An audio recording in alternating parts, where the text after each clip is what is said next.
Hello everybody! How's it going today? I'm in my studio today and I'm super excited to talk to you guys about my heart garlands, and we're going to start with a little story. So about a year ago, actually more like 15 months ago, I was really interested in changing my business. I founded my business in 1987, and for the last like 5 or 6 years I was kind of struggling a little bit, and I really needed to change my business to better meet my needs and also to better serve my peeps, being you. So I read a ton of books. I was at this place where I was like, okay, this is just not working. I'm not really having that much fun with this business, but I'm passionate about making things. I love to make things, and I'm really an environmental eco warrior. So I read a ton of books. I found a whole bunch of podcasts. I was running into all these really amazing kind of 30-year-old people online who had these amazing presences that they were promoting and using to make a business for themselves. And I thought, you know what? I could do this too.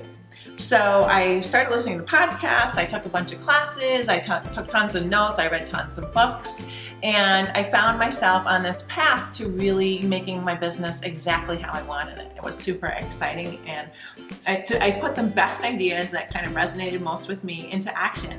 So one of the things I learned that was super important is to better connect with you guys. So I did a little survey just actually pretty recently. It's just all about like what you guys are up to, like why are you here? What do you think is so cool about me? And how can I give you more of that? How can I better meet your needs, better serve you, and have fun and continue to grow my tribe of people and bring more empowerment and recycling and creativity into the lives of those people like yourselves out there who are interested.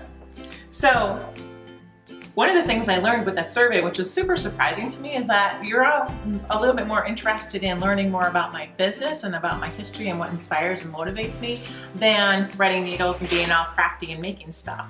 So for me, those two things kind of go hand in hand, and I honestly think that even if you're not a super crafty sewing kind of person, you might actually really benefit from doing some of these little simple easy projects that I'll teach you here today and then in the future as well, to kind of help you look at your life a little differently and find the path that brings you most directly to the way that you want to live. So one of the things that has really helped me in my last 15 months of life is to set an intention. And when I first started on this whole path, I was like, what the heck does that mean? Live with intention? Like, oh, I intend to have a really good life. Well, what I did learn is that if you sit and just really think about what you'd like to bring into your life and just really kind of get almost meditative if you can, and just in a quiet space, just sit and really imagine, like, if you had the best, like the life of your dreams, what would you be doing? And then spend 10, 15 minutes if you can, just sitting and really thinking and not doing anything else, not writing, not being distracted. Try to find a quiet space and just do this thinking. And then take a few minutes to just really write down everything that comes to mind. Just download your brain, get all those thoughts on paper. After writing everything down, just kind of stream of consciousness, go back and read it and see, like, what's the common thread? What are you seeing there that might really be something that you can clarify and condense and kind of edit down to something very specific and tangible and something that you can work toward. So as an example, let me just find this here, hold on a second. The intentions that I set turned my lack. I was having a really hard time financially, honestly. I was struggling. My husband and I had a bunch of projects going on. We didn't really have like a plan or the finances to finish them. And I was feeling really stretched and really unsuccessful. So with this intention that it was just like this one day a light bulb went on and I was like, okay, I'm gonna do this and I'm gonna figure it out, and I'm a smart person and I know that there's a way out there to do it. I'm not sure what that way is, but I'm gonna follow every lead that I get until I find the place where I want to be. So fast forward 15 months, here I am. I have found that working with an intention is super powerful. It's been really empowering to myself, and I feel like it's a really great thing to share with you guys.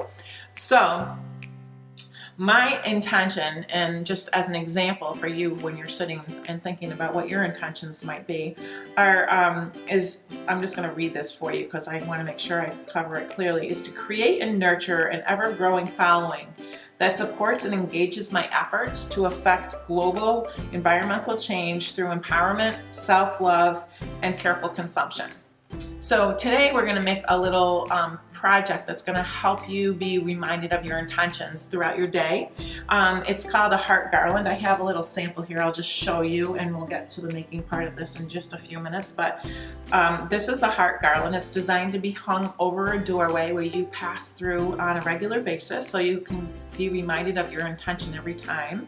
And what we are going to do is there's 5 hearts on the garland, so we're going to take my intention and break it down as an example, and each heart carries inside of it a piece of my intention. So when I see that garland hanging over my doorway, or actually I have mine on my front door, I'm reminded to focus on those things. If I every day I'm reminded to focus on where I want to be, I will get there more easily and with more joy.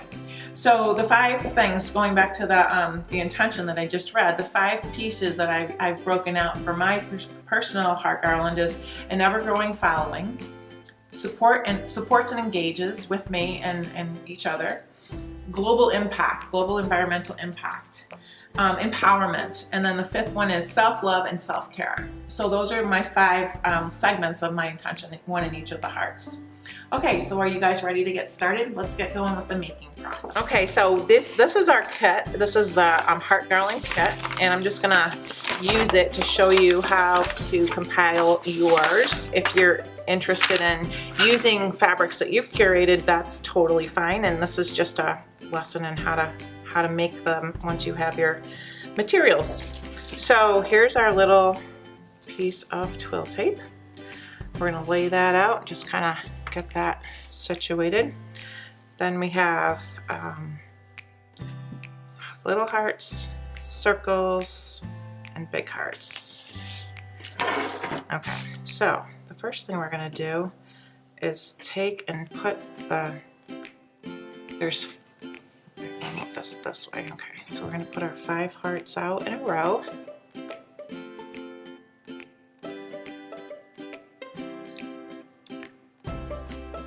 Go. Okay, and then we're going to put our twill tape just across the humps of the hearts, and you want to have a little triangle showing through because this is going to make your heart garland hang properly. If you put your twill tape too close to the middle of the heart, they kind of flop over and they're not so attractive. Okay, and you want to make it centered, so right now I have a little more length on this end, so I'm just going to move it down. And you know, you could measure, which sometimes saves a bit of time, but I'm not very much of a measurer. Okay, so I think that's about centered. There we go. So we have our intention cards placed where they're going to go. Then I'm going to come back and cover those right up. So I'm sandwiching the intention cards and the ribbon between layers.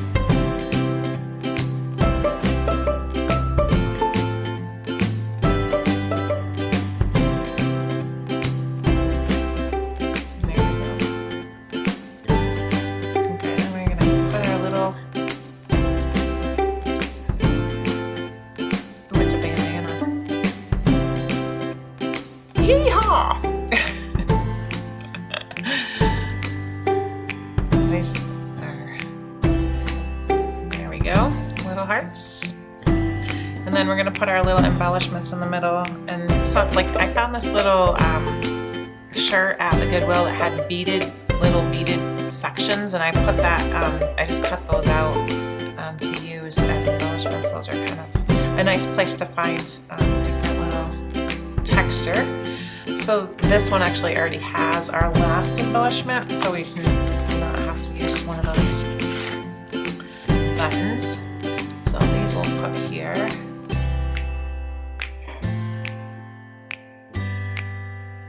There we go. All right, now we're gonna go in and pen them.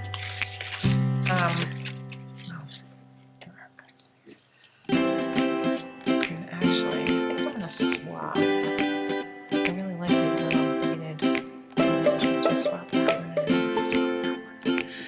design it up the way you like it, what textures you like together, what kind of colors you want. You can kind of play around with it. We have our components all laid out, so we're going to carefully pin them in place. And your first pin can just kind of be like through all the layers, and if we just put one pin on each little heart, you'll be able to get right through all your layers. These are called quilter's pins, and they're super long, and they're really useful when you're pinning through a bunch of layers. So I'm just going to pin each one all the way through in a stack. It doesn't matter if they're super lined up or anything, it's just going to give me a visual reminder of which goes together. And we're pinning right through those little cards on the inside. Not to worry, it will not harm your intention. Alrighty, there we go. 1, 2, 3, 4. There we go.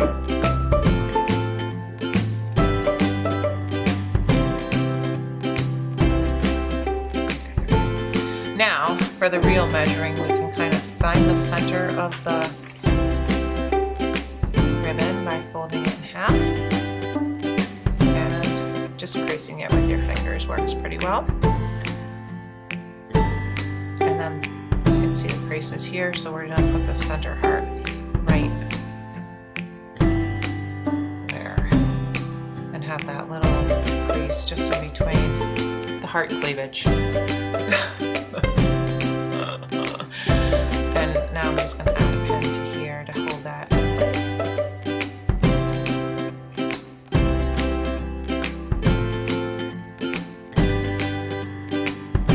Okay, cool. Now we're going to take a needle, our embroidery needle, and there's a little trick with the embroidery floss skeins, which some people don't know, so I'll show you. If you find the end, either side, it doesn't matter which one, and pull it sideways, it usually pulls out without making a total cluster of knot of embroidery floss. Sometimes it doesn't work, but usually it does. Just snip that off, and then we're using all 6 strands of the floss. I'm going to thread my needle, and my trick to threading needles is to cut it really bluntly like I just did with those nice sharp scissors, and then just kind of place the needle over the top. That's probably the hardest part of making this project. And then I'm going to make just a simple knot like that, and we're going to get started at the bottom, matching up the points of the heart. Put your needle between the 2 layers and just get your knot inside so it's hidden, and then we're just going to running stitch around the circumference.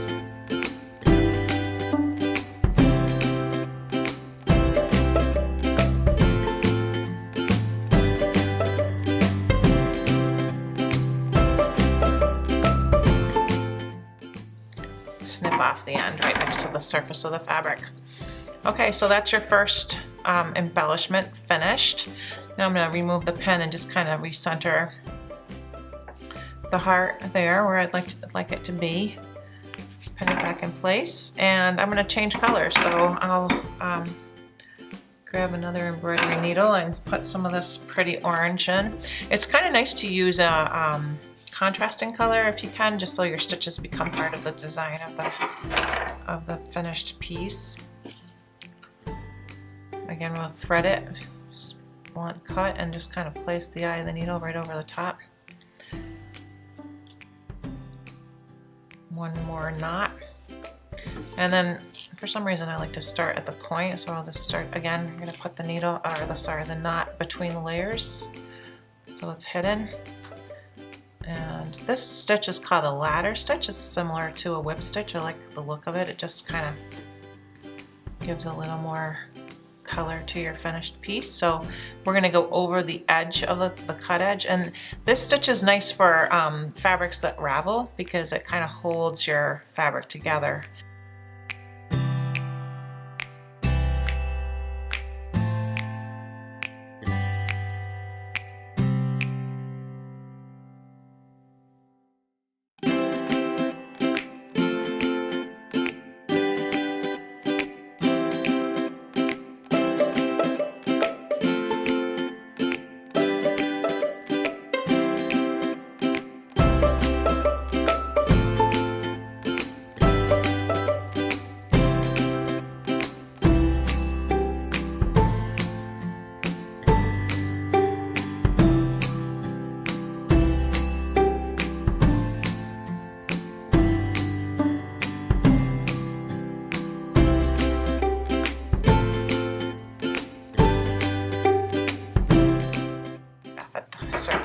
fabric.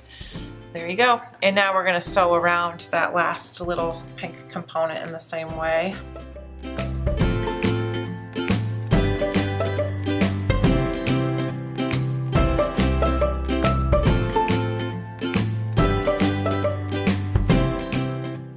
So we're gonna do the same thing with the other 4 hearts. I'm gonna do that and then we'll get back to the video. So hang tight there, people. So the final step is to just fold the end over about 1/2 inch, 1/4 inch maybe, and then fold it again. So you have an opening that's about 3/4 inch for hanging it. Pin it. And then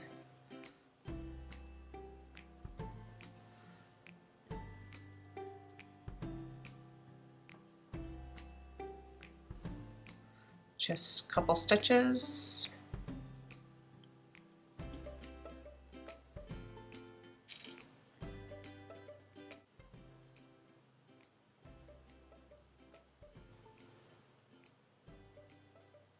And I'm going to tie that same knot so you can get it right down close to the surface of the fabric.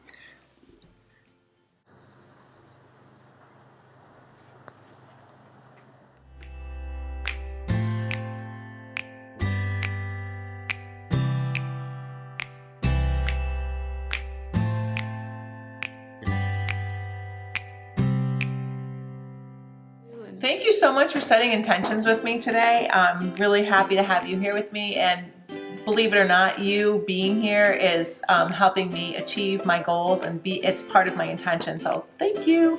And before you dash off to the rest of your life, scroll down and leave a comment. Let me know what your intentions are, and also let me know if you have any questions for me. I'd love to hear your feedback about this project and ideas for other things you might like to learn from me. Thanks again.